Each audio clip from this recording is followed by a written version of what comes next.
श्री राधे राधे। आपका स्वागत है मेरे इस YouTube चैनल डिवाइन हिंदी कहानियों में। आज मैं आपको श्री सत्यनारायण व्रत कथा का अध्याय 3 सुनाऊंगी। अगर आपको ये मेरा अध्याय पसंद आए तो कमेंट बॉक्स में कमेंट जरूर करें। सूत जी बोले, हे श्रेष्ठ मुनियों, अब आगे की कथा कहता हूँ। पहले समय में उल्कामुख नामक विद्यमान राजा था। वह सत्यवक्ता और जितेंद्रिय था। प्रतिदिन देव स्थानों पर जाता और निर्धनों को धन देकर उनके कष्टों को दूर करता था। उसकी पत्नी कमल के समान मुख वाली तथा सती साध्वी थी। भ्रतशीला नदी के तट पर उन दोनों ने श्री सत्यनारायण भगवान का व्रत किया। उसी समय साधु का नाम एक वैश्य आया। उसके पास व्यापार करने के लिए बहुत सा धन भी था। राजा को व्रत करके देख वह विनय से पूछने लगा, हे राजन, भक्ति भाव से पूर्ण होकर आप यह क्या कर रहे हैं? मैं सुनने की इच्छा रखता हूँ, तो आप मुझे बतलाए।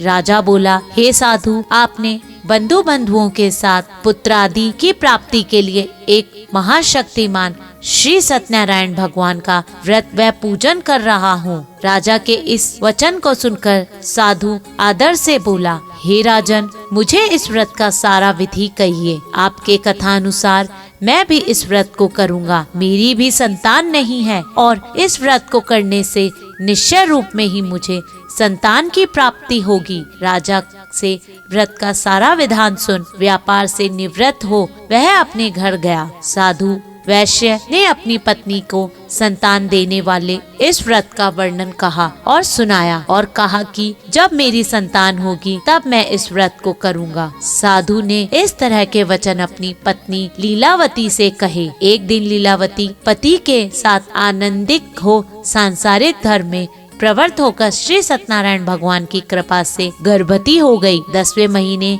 उसे गर्भ से एक सुंदर कन्या ने जन्म लिया। दिनों दिन वह ऐसे बढ़ने लगी कि शुक्ल पक्ष का चंद्रमा पड़ता है। माता पिता ने अपनी कन्या का नाम कलावती रखा। एक दिन लीलावती ने मीठे शब्दों में अपनी पत्नी को याद दिलवाया कि आपने सत्यनारायण भगवान के जिस व्रत को करने का संकल्प किया था उसे करने का समय आ गया है। आप इस व्रत को करिए। साधु बोला कि हे प्रिय, इस व्रत को मैं उसके विवाह पर करूँगा। इस प्रकार अपनी पत्नी को आश्वासन देकर वह नगर को चला गया। कलावती पिता के घर में रह दिनों दिन बड़ी होने लगी। साधु ने एक बार नगर में अपनी कन्या को सखियों के साथ देखा तो तुरंत ही दूत को बुलवाकर और कहा कि मेरी कन्या के योग्य वर देखकर आओ। साधु की बात सुनकर दूत कंचन नगर में पहुंचा और वहां देखभाल कर लड़की की सुयोग्य वाणी पुत्र को ले आया। सुयोग्य लड़के को देख साधु ने बंधुओं को बुलाकर अपनी पुत्री का विवाह कर दिया। लेकिन दुर्भाग्य की बात ये कि साधु ने अभी भी श्री सत्यनारायण भगवान का व्रत नहीं किया। इस पर भगवान क्रोधित हो गए और श्राप दिया कि साधु को अत्यधिक दुख मिले। अपने कार्य में कुशल साधु बनिया जमाई को लेकर समुद्र के पास स्थित होकर रत्नासागरपुर नगर में गया। वहां जाकर दामाद ससुर दोनों ने मिलकर चंद्रकेतु राजा के नगर में व्यापार करने लगे।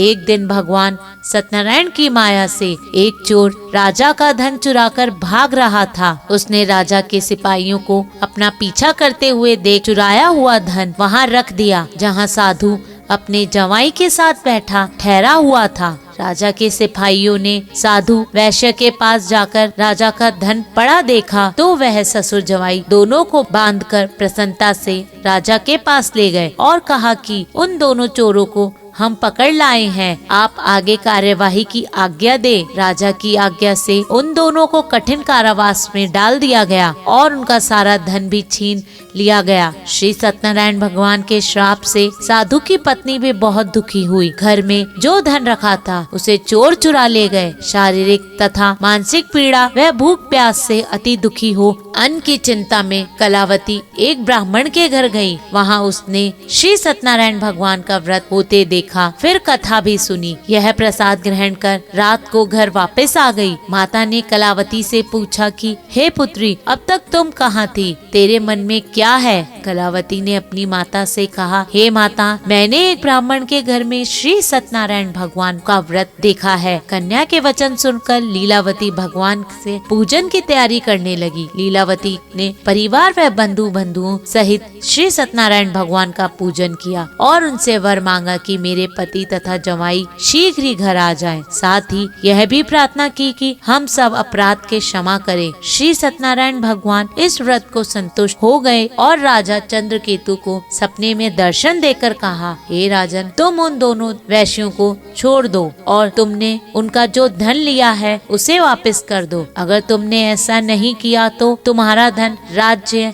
व संतान सभी को नष्ट कर दूंगा। राजा को यह कहकर भगवान अंतर्ध्यान हो गए। प्रातः काल सभा में राजा ने अपना सारा सपना सुनाया। फिर बोले कि बड़े पुत्रों को कैद कर से मुक्त कर सभा में लाओ। दोनों को आता देख राजा को प्रणाम किया और राजा मीठी मीठी वाणी में बोला, हे महानुभावों, भाग्यवश ऐसा कठिन दुख तुमने प्राप्त हुआ है, लेकिन अब तुम्हारा कोई भय नहीं है। ऐसे कह राजा ने उन दोनों को नए वस्त्र आभूषण भी पहनाए और जितना धन उनका लिया था उससे 2 गुना धन वापस दिया। दोनों वैश्य अपने घर को चल दिए। इति श्री सत्यनारायण कथा का 3य अध्याय संपूर्ण। अगर आपको मेरा यह अध्याय पसंद आए तो मेरे इस YouTube चैनल को लाइक, सब्सक्राइब तथा शेयर करना ना भूलें। श्री राधे राधे।